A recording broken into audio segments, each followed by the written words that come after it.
In a world where many gamers have strong opinions and ideas about their favorite games, developers, and even the industry as a whole, I thought it would be fun to dive into one of the most interesting, and depending on who you talk to, one of the most controversial subjects in the video game industry today.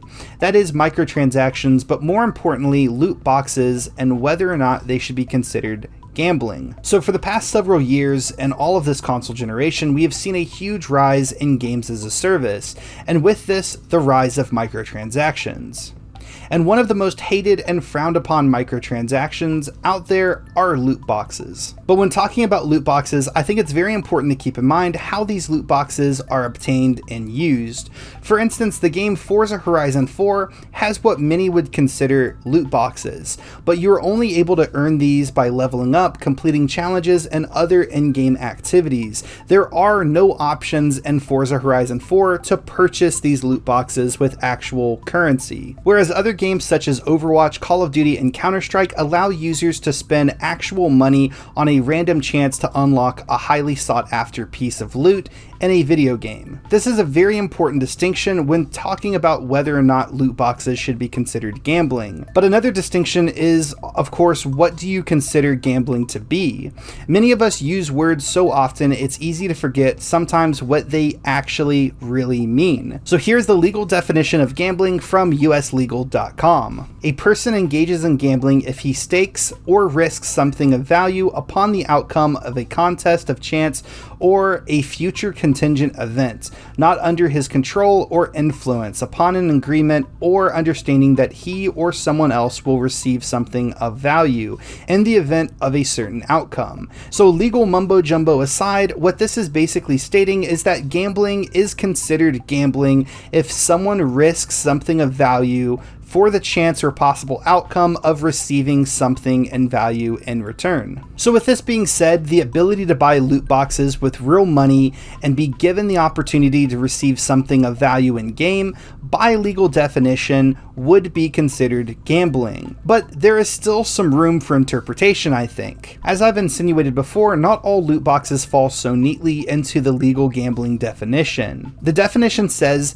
that a person gambling must risk something of value, meaning the person does not have to necessarily risk money. It only has to be something of value. And this is where the interpretation of the definition and of laws come into play.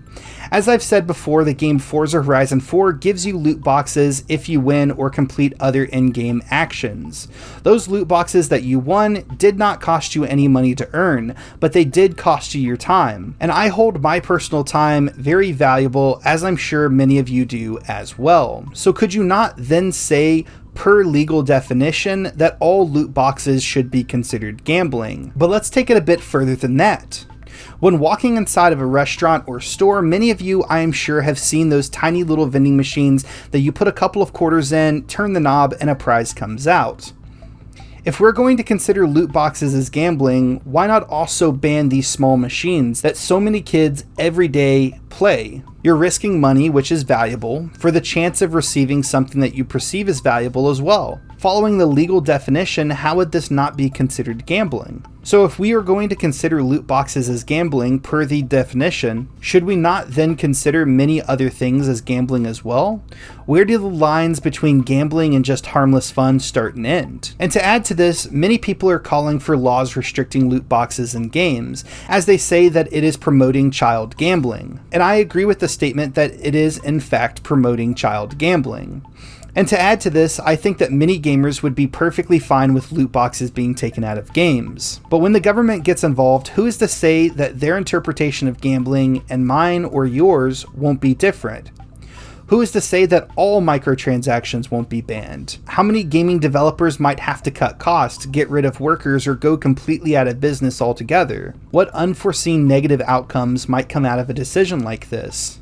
We've already seen that some governments are already working to ban loot boxes, and many in the United States right now are calling out for the banning of loot boxes as well. But is government intervention the best thing for the video game industry, or would it not be better to just allow consumers to purchase what they would like to purchase? With that final thought, I'm going to go ahead and end this video. Thank you guys so much for watching, and please let me know your thoughts on loot boxes and microtransactions as a whole. Do you think that they should be banned or that they're good for the industry? I would love to read all of your guys' opinions down in the comment section below. If you enjoyed this video, be sure to like it. If you never want to miss out on great videos just like this, make sure to hit that subscribe button. I hope you all have a fantastic day. Peace out, guys.